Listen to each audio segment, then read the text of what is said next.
अस्सलाम वालेकुम। आपको पता है कि हम बेईमानी पे इस पे पढ़ रहे हैं हदीस, और जो मेन टॉपिक है वो हिर्स व जाह माल का ही है कि किस तरह जो है वो इंसान की जो हवीस है, ख्वाहिशात हैं, बेईमानी इंसान करने लगता है उसके इसमें माल दौलत के चक्कर में। तो उसके बारे में क्या हदीस है वही हम लोग पढ़ रहे हैं। अलक़मा बिन वाइल अपने बाप से रिवायत करते हैं कि वो बयान करते हैं कि एक शख्स हिजर मौत के इलाके से किंदा के इलाके से रसूल खुदा सल्लल्लाहु अलैहि वसल्लम की खिदमत में हाजिर हुआ, और हज़र ने यानी हज़र मौत के इलाके के रहने वाले ने कहा, या रसूल अल्लाह सल्लल्लाहु अलैहि वसल्लम, इस शख्स ने मेरी एक ज़मीन दबा ली है जो मेरे बाप की थी। और किंदी यानी कंदा के इलाके के रहने वाले ने कहा, यह मेरी ज़मीन है, मेरे कब्ज़े में है और मैं इस पर काश्त करता हूँ, इस शख्स का इसमें कोई हक़ नहीं।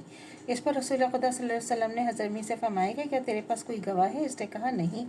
तो आप सल्लल्लाहु अलैहि वसल्लम ने फरमाया, तुझे इससे कसम लेने का हक़ हासिल है।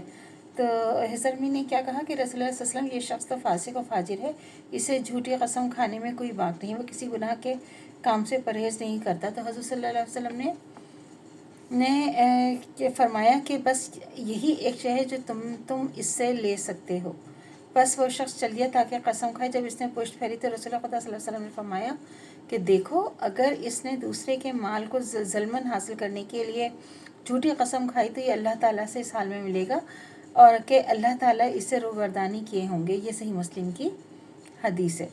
हज़रत उम्मे सलमा रज़ियल्लाहु तआला अन्हा बयान करती हैं कि रसूल खुदा सल्लल्लाहु अलैहि वसल्लम ने फरमाया कि एक बशर ही हो तो तुम लोग मेरे पास मुकदमे लेकर आते हो, शायद तुम में से कोई शख्स दलील देने में दूसरे से ज़्यादा फसील बयान हो, और मैं जो कुछ इससे सुनूं इसकी बिना पर इसको सच्चा समझ लूँ और इसके मुतालिक मैं फ़ैसला दे दूँ।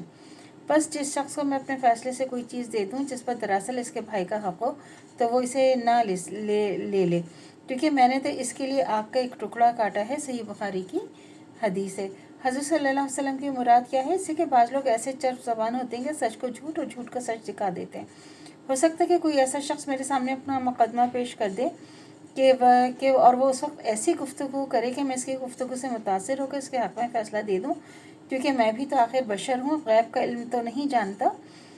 तो अगर ये शख्स जिसके हक़ में ये फ़ैसला दूँ तो दर हकीकत झूठा हो और उस चीज़ में हक़ हासिल ना हो जो मैंने फ़ैसले से उसे दे दूँ, तो इससे वो चीज़ नहीं लेनी चाहिए, क्योंकि इस चीज़ को लेने के बायस वो जहन्नुम की आग में जलेगा, क्योंकि वो दर हकीकत इस चीज़ का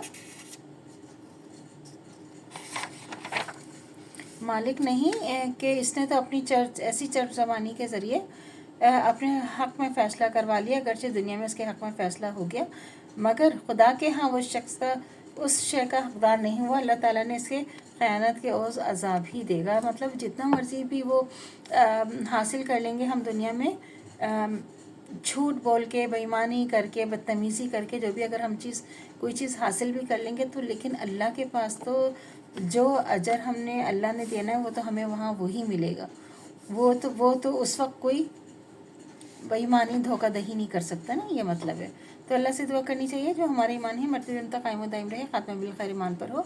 इजाज़त दीजिए। अल्लाह हाफ़िज़। मेरे चैनल को लाइक कीजिए, शेयर कीजिए, सब्सक्राइब कीजिए। शुक्रिया।